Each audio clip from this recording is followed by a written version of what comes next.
সন্তান যখন মাকে মা বলে ডাক দেয়, মায়ের কলিজাটা ঠান্ডা হয়ে যায়। সন্তান যখন আব্বাকে আব্বা বলে ডাক দেয়, বাবার কলিজা ঠান্ডা হয়ে যায়। আল্লাহকে যারা আল্লাহ বলে ডাক দেয়, আল্লাহর কুদরতি অন্তর ঠান্ডা হয়ে যায়। জোরে কোন সুবহানাল্লাহ। এর মুমিন ভালো করে শুনিয়া লাও, আল্লাহকে আল্লাহ বলে ডাক দেওয়ার পর আল্লাহ তাআলার কুদরতি অন্তর ঠান্ডা হয়ে যায়। আল্লাহ পাক খুশি হইয়া ওই বান্দার জন্য ওই জান্নাতের দরওয়াজা খুলিয়া দেন। এর মুমিন, রাহমাতুল লিল আলামিন হাদিসের ভিতরে বলেন, এই জান্নাতের ময়দানে বসার পর খাঁটি অন্তর নিয়ে যদি আলোচনা শুনেন, এরপরে তওবা করে যদি এখান থেকে বিদায় হয়ে যায়, আল্লাহ পাক সবার নামগুলা জান্নাতের খাতায় লিখে দেন। জোরে কোন সুবহানাল্লাহ।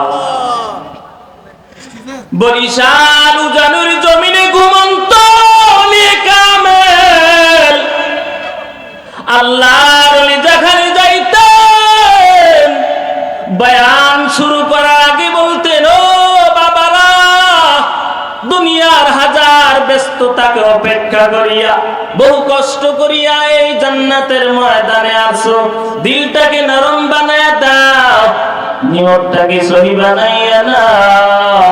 এই দিলটাকে নরম বানাইয়া আর নিয়তটাকে সহি বানাইয়া যদি ময়দানের একেবারে যেই কোনো জায়গার ভিতরে বইসা, এরপরে আখিরে মোনাজাত পর্যন্ত থাইকা তওবা করে যখন আল্লাহর কাছে চোখের পানি ফেলিয়া এরপরে মোনাজাত দিয়া বিদায় হবে, আল্লাহর ওলি বলতেন, কমসে কম ওর আমল নামায় 50,000 নেকির কমে লেখা হয় না। জোরে কোন সুবহানাল্লাহ। বেহেশত কে আজারে নবাশর, কাছে রামা কাছে কারে নবাশর। হে আল্লাহর বান্দা, অসংখ্য অগণিত নিয়ামতের ভিতরে ডুবে আছি আমরা। পয়গম্বরের প্রিয় সাহাবী হযরত বিলাল রাদিয়াল্লাহু তাআলা আনহু ডাক দেয়া বলে, ও পয়গম্বর, আল্লাহ পাক আমাকে যেই নিয়ামত দান করেছেন, এই নিয়ামতটা শুকর আদায়ার্থে যদি আমি এখন সিজদায় পড়িয়া যাই, এক সিজদায় যদি কিয়ামত কায়েম হয়, কিয়ামত কায়েম হবে সত্য কথা, কিন্তু আল্লাহ পাক যে আমাকে নিয়ামত দিয়েছেন, ওই নিয়ামতের শুকর আদায় হবে না। রাহমাতুল লিল আলামিন বলে, ওরে বেলাল, কি সে এমন নিয়ামত যেই নিয়ামতটা তুমি শুকর আদায় করে শেষ করতে পারবা না? বেলাল ডাক দিয়া বলে, ও পয়গম্বর, আল্লাহ পাক যে আমাকে ঈমান নামক দৌলত দান করেছে, এমন একটা দৌলত আমি কালো বেলাল, আমার বাবা গোলাম, আমিও গোলাম, গোলামের ঘরের গোলাম হলাম আমি কালো বেলাল। চেহারাও সুন্দর না, আমার বংশেরও তেমন মর্যাদা না, আমার কোনো পাওয়ার নাই, তবে আল্লাহ আমাকে কালেমার দৌলত দান করেছেন। ও পয়গম্বর, এই হেদায়েতের চাবিকাঠি যদি আল্লাহর হাতে না রাইখা আপনার হাতে দান করতে, আমি কালো বেলাল এই ইসলাম নামক এই কালেমার দৌলত আমি পাইতাম না। বলে, কেন পাইতা না? আল্লাহ পাক আয়াত যে নাজিল করলেন, ইয়া আইয়ুহাল্লাযীনা আমানু কু আনফুসাকুম ওয়া আহলিকুম নারা, নিজে জাহান্নামের আগুন থেকে বাঁচো, পরিবারকে জাহান্নামের আগুন থেকে বাঁচাও। ওই আয়াতের দিক লক্ষ্য করিয়া আপনি আপনার পরিবার সবাইকে আগে কালেমার দাওয়াত দিয়ে মুসলমান বানাইতে, আপনার বংশ, আপনার এলাকা এরকম ভাবে ইমানের দৌলত দিয়া তাদেরকে মুসলমান বানাইতে আমি হাবশা দেশের কালো বিলাল পর্যন্ত যাওয়ার আগে আমি বিদায় হয়ে যাইতাম, কিন্তু আল্লাহর হাতে হেদায়েতের চাবিকাঠি রাখার পরেও আমি কালো বিলাল সেই কালেমার দৌলত পেয়ে বসলাম। কালো বিলালের মর্যাদা কত জানো? এই জমিনে আজান দিতেন, এই আজানের পাওয়ারটা আমার আল্লাহ পাক রব্বুল আলামিন আরশে আযীম পর্যন্ত পৌঁছাইয়া দিতেন। জোরে কোন সুবহানাল্লাহ। এই এলাকার যুবক ও পর্দার অন্তরালের আম্মা জান, ভালো করিয়া শুনিয়া লও, কু আনফুসাকুম ওয়া আহলিকুম নারা, নিজে জাহান্নামের আগুন থেকে বাঁচো, পরিবারকে জাহান্নামের আগুন থেকে বাঁচাও। আল্লাহ পাক রব্বুল আলামিন এই আয়াতে সরাসরি আগুনের কথা বলছেন, অন্য আয়াতে আল্লাহ পাক জাহান্নামের কথা বলছেন।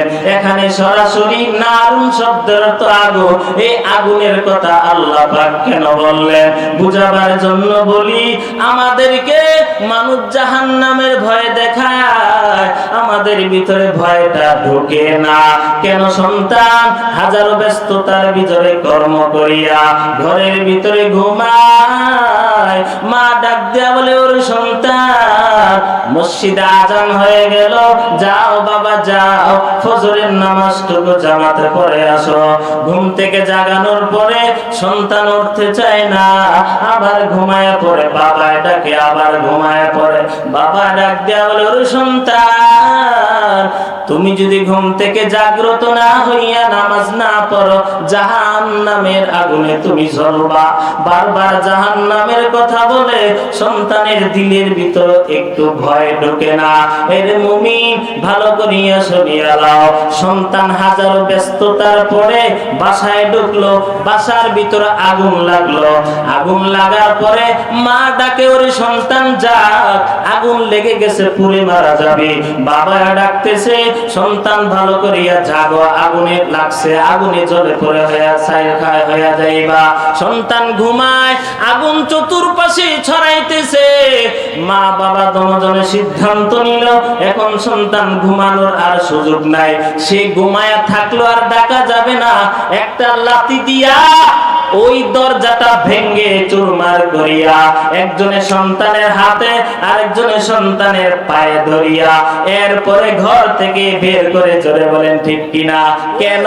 আগুনের ভয়ে, জোরে বলেন ঠিক কিনা?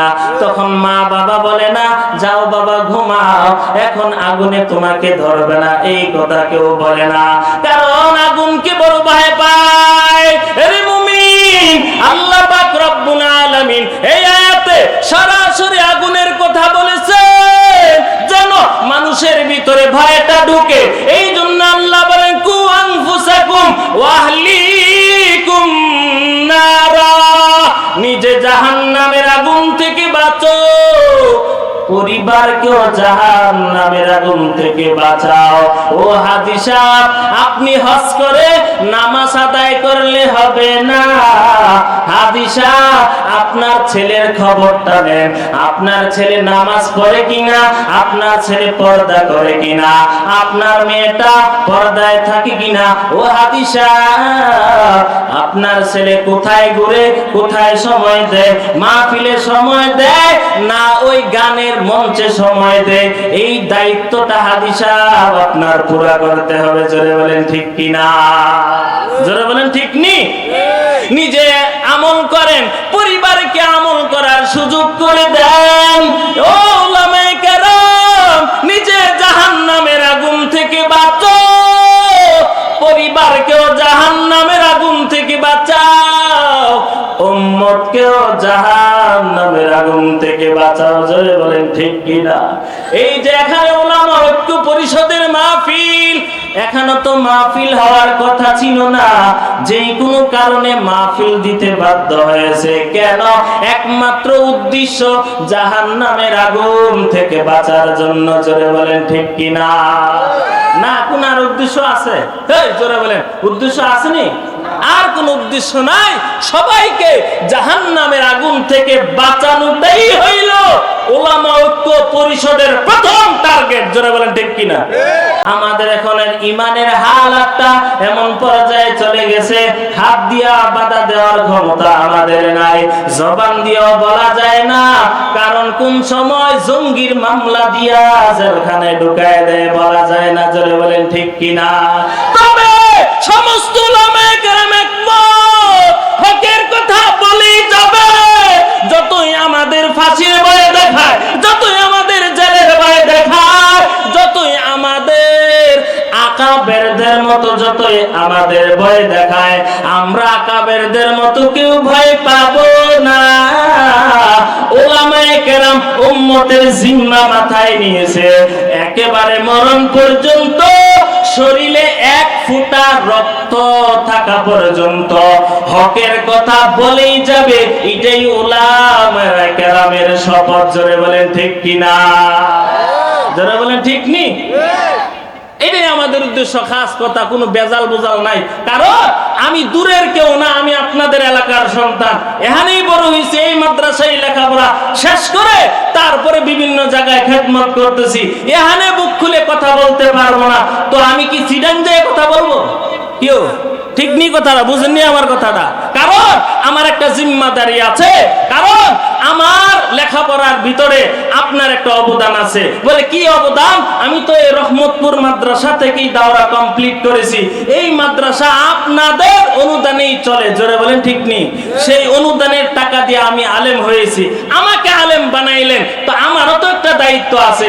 সেই দায়িত্বটা হলো কু আনফুসাকুম ওয়া আহলিকুম নার, আমি জাহান্নামের আগুন থেকে বাঁচবো, আমার পরিবারকেও বাঁচানোর চেষ্টা করব, এবং পুরা উম্মতকেও জাহান্নামের আগুন থেকে বাঁচানোর চেষ্টা করব ইনশাআল্লাহ। এরে মুমিন, ভালো করিয়া শুনিয়া লও, কারণ রাহমাতুল লিল আলামিন এই জমিনে রহমত হিসাবে আল্লাহ পাক প্রেরণ করেছেন। আল্লাহ পাক আয়াত নাজিল করে জানায় দিলেন, ওয়া মা আরসালনাকা ইল্লা রাহমাতাল লিল আলামিন। আল্লাহ পাক রব্বুল আলামিন রহমাতুল লিল আলামিনকে রহমত হিসাবে প্রেরণ করেছেন। উনি আমাদের জন্য রহমত, পুরা কায়নাতের জন্য রহমত। এর মুমিন, কেমন রহমতের নবী আমার! ইহুদি মারা গেল, লাশ যাইতেছে, আল্লাহর নবী চোখের পানি ছেড়ে হাউমাউ করে কান্না করতেছে। সাহাবায়ে কেরাম বলল, পয়গম্বর, সে তো ইহুদি, আপনি কেন কান্না করেন? আল্লাহর নবী বলেন, সে দাওয়াত গ্রহণ করে নাই, ইসলাম ধর্ম গ্রহণ করে নাই, কালেমা পড়ে নাই, আর সে জাহান্নামে যাবে তা হতে পারে না। রাসূলের ভিতরে এমন বড় ব্যথা, শুধু এতটুকুই না, রহমাতুল লিল আলামিনের আপন চাচা সারা জীবন চাচার জন্য বড় পাগল, চাচাও বাতিজার জন্য বড় পাগল। ইন্তেকালের আগ মুহূর্তে ডাক দেয়া বলে, চাচা যান, আমার শিশুকালে আমি বাবা হারা বড় এতিম, বাবার চেহারা দেখতে পারলাম না, আমার বাবার চেহারাটা কেমন আমি দেখতে পারি নাই, আমার বাবার আওয়াজটা কেমন আমি দেখতে পারলাম না, মাকেও ভালো করে খেদমত করতে পারলাম না। 6 বছর হতে না হতে বাবা মাও বিদায় হয়ে গেল, আমি বড় এতিম। সেই মুহূর্তে চাচা আপনি আমার জিম্মাদারি গ্রহণ করেছেন, আমাকে এরকম ভাবে কষ্ট করে লালন পালন করেছেন। ও চাচা, আমি আপনাকে জানায় দেই, এই মুহূর্তে আপনি একবার শুধু জিহ্বাটা নাড়ায় বলেন, লা ইলাহা ইল্লাল্লাহ মুহাম্মাদুর রাসূলুল্লাহ। আমি কিয়ামতের কঠিন ময়দানে আল্লাহ পাক যেদিন আমাকে সুপারিশ করার অনুমতি দান করবেন, আমি ওয়াদা দিলাম সর্বপ্রথম সুপারিশ করে আপনাকে জান্নাতে নিয়ে যাব। এরকম ভাবে রহমাতুল লিল আলামিন চাচার পাশে বসিয়া বয়ান দিতেছে। চাচার দিলটা একটু নরম হয়ে গেল ভাতিজার কথাটা শুনি না, কিন্তু আশেপাশে আবু জাহেল, উতবা, সাহেবা, ওলীদ ইবনে মুগীরা চতুর্পাশে বসা। ডাক দিয়া বলে, ও আবু জাহেল ডাক দিয়া বলে, ও রহমাতুল লিল আলামিনের চাচা, সাবধান, এই মুহূর্তে ইসলাম ধর্ম গ্রহণ করা যাবে না। আমাদের বাপ দাদার যে ধর্ম আছে সেই ধর্মের ভিতরে কালিমা নিলেপন করা যাবে না। না না, ইসলাম ধর্ম গ্রহণ করিয়েন না। তাদের কথা শুই না তিনার দিলটা আবার ঘুরিয়ে গেল। দিলটা একটু নরম ছিল। আল্লাহ পাক রাহমাতুল লিল আলামিনকে জানায় দেয়, ও পয়গম্বর, আপনার চাচার দিলটা একটু নরম হওয়ার কারণে আমিও জাহান্নামের আগুনটা একটু কমায়া দিলাম, শাস্তি কমায়া দিলাম। বলে কি শাস্তি? বলে জাহান্নাম থেকে এক জোড়া স্যান্ডেল পরায়া দেওয়া হবে। বলে ওই স্যান্ডেলের পাওয়ার কেমন হবে? পরনে থাকবে জুতা, আর ওই জুতার পাওয়ার এমন, ওই গরমটা আস্তে আস্তে উপরে উঠতে উঠতে মাথার মগজটা পর্যন্ত একেবারে বাতের মারের মতো টকবক করবে। জোরে কোন নাউজুবিল্লাহ। এর মুমিন রাহমাতুল লিল আলামিন শত চেষ্টা করলেন, চাচাকে জাহান্নামের আগুন থেকে বাঁচার জন্য পারলেন না। এর মুমিন তারপরও রাহমাতুল লিল আলামিন দাওয়াতের আমল মোটো বন্ধ করে নাই। মানুষকে জাহান্নামের আগুন থেকে বাঁচানোর জন্য 24 ঘন্টাই মেহনত করলেন। এই মেহনত করতে গিয়া রাসূলকে এক পর্যায়ে পাগল বলে ফেলল। রাসূল বলে, আমাকে পাগল বলো, আসলে তো আমি পাগল না, ওরা জানে আমি পাগল না, তবে ইসলাম ধর্ম থেকে আটকানোর জন্য বলতেছে। এই খবরটা তুফাইল ইবনে আমর নামের একজন সাহাবী আছে, ওই সাহাবীর কানে পৌঁছে গেল। ডাক দিয়া বলে, ও তুফাইল, আমাদের এলাকার ভিতরে নতুন একটা পাগল হয়েছে, ওনার কাছে যেও না। কারণ তুফাইল ইবনে আমর আরবিতে তিনি কবিতা বানাইতেন, আরবিতে তিনি বাক্য লিখতেন, আরবি ভাষা বুঝে, আরবি ভাষা বলতেও পারে, আরবি ব্যাকরণও জানে, ওনার আরবিতে কোনো প্রকারের ত্রুটি নাই। এক পর্যায়ে তুফাইল ইবনে আমর মক্কার কিনারায় দাঁড়াইয়া দেখে রাহমাতুল লিল আলামিনের চেহারা, এত সুন্দর চেহারা দেখা আশেপাশে সবাইকে বলে, আসমান থেকে কি কোনো ফেরেশতা নাজিল হলো নাকি? এত সুন্দর চেহারাওয়ালা লোক আমার জিন্দেগিতে কোনোদিন দেখি নাই। জোরে কোন সুবহানাল্লাহ। আরে দেখবো কিভাবে? রাহমাতুল লিল আলামিনের চাইতে সৌন্দর্য আল্লাহ পাক কাউকে বানান নাই। জোরে কোন সুবহানাল্লাহ। তুফাইল ইবনে আমর বলতেছেন যে এই লোকটা কি ফেরেশতা না মানুষ? বলে মানুষ। বলে উনি কেমন? বলে ওই যে এলাকার ভিতরে যে কালেমার দাওয়াত দেয়, জাহান্নাম থেকে মানুষকে বাঁচানোর চেষ্টা করে, এই লোকটাই তো। ও লোকেরা তো আমাকে বলে উনি নাকি পাগল। আবু জাহেল, উতবা, সাহেবা, ওয়ালিদ ইবনে মুগিরা, যত বড় বড় কাফেররা আছে আমাকে তো বলছে পাগল। পাগলের চেহারা তো এত সুন্দর হতে পারে না। যাক, পাগলের চেহারা সুন্দর হোক আর কালো হোক, পাগলের প্রথম বাক্য আর দ্বিতীয় বাক্য কি থাকে না ঠিক? আরে জোরে বলেন, কি থাকে না? ঠিক থাকে না। যাই, আমি এখন যাই, দেখি উনি কি পড়ে। দেখে রাহমাতুল লিল আলামিন ওই বাইতুল্লাহর কিনারায় বসে আল্লাহ পাকের কালাম তেলাওয়াত করতেছে। জোরে কোন সুবহানাল্লাহ। লা উকসিমু বিহাযাল বালাদ ওয়া আনতা হিল্লুম বিহাযাল বালাদ ওয়া ওয়ালিদিন ওয়া মা ওয়ালাদ লাকাদ খালাকনাল ইনসানা ফি কাবাদ আয়াহসাবু আন লান ইয়াকদিরা আলাইহি আহাদ ইয়াকুলু আহলাকতু মালাল লুবাদা। এরকম ভাবে রাহমাতুল লিল আলামিন তেলাওয়াত করতেছে। তুফাইল ইবনে আমর আরবি ভাষা জানে, আরবি ব্যাকরণ জানে, আরবি অর্থ জানে। তুফাইল ইবনে আমর বলতেছে, ওয়ালাদা বালাদা কাবাদা, যেমন তার অর্থে মিল আছে এমন তার ছন্দ মিল আছে। আমার মনে হয় দুনিয়ার কেউ একটা অক্ষর লিখতে পারবে না। এটা যে আসমানি কিতাব কোনো সন্দেহ নাই। রাহমাতুল লিল আলামিন তেলাওয়াত বন্ধ করে নাই, সামনে তেলাওয়াত করতেছে। তেলাওয়াত করতে করতে ওই জায়গায় চলে গেলেন। বলতেছে, আলাম নাজআল লাহু আইনাইন ওয়া লিসানান ওয়া শাফাতাইন। আমি আল্লাহ কি তোমার চক্ষু দেই নাই? আমি আল্লাহ কি তোমার ঠোঁট দেই নাই? কথা বলার ক্ষমতার জন্য আমি আল্লাহ কি তোমার জিহ্বা দেই নাই? কোন মুসলমান তো দূরের কথা, বেঈমানের অস্বীকার করার কোনো সুযোগ নাই। এই প্রশ্নবোধক শব্দ যখন তুফাইল ইবনে আমর কানের ভিতরে পৌঁছে গেল, ডাক দিয়া বলতেছে, ও পয়গম্বর, আমাকে বলেছে আপনি নাকি পাগল, পাগলের এত সুন্দর কথা হতে পারে না। আল্লাহর কসম, এটা আসমানি কিতাব, কোনো সন্দেহ নাই, কোনো সন্দেহ নাই। এখনই আপনি আমাকে আপনার হাতে হাত রেখে কালেমা পড়ে মুসলমান বানায় দেয়। তুফাইল ইবনে আমর আসছে পাগল দেখার জন্য, রাসূলকে দেইখা তিনি কালেমা পড়ে মুসলমান হয়ে গেল। জোরে কোন সুবহানাল্লাহ।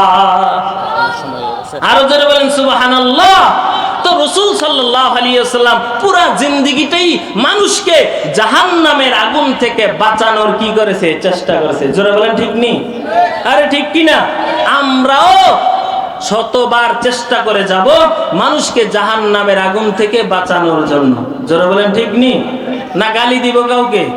আরে গালি দাও ইসলামে জায়েজ আছে? কাউকে গালি দাও ইসলামে কি নাই? জায়েজ নাই।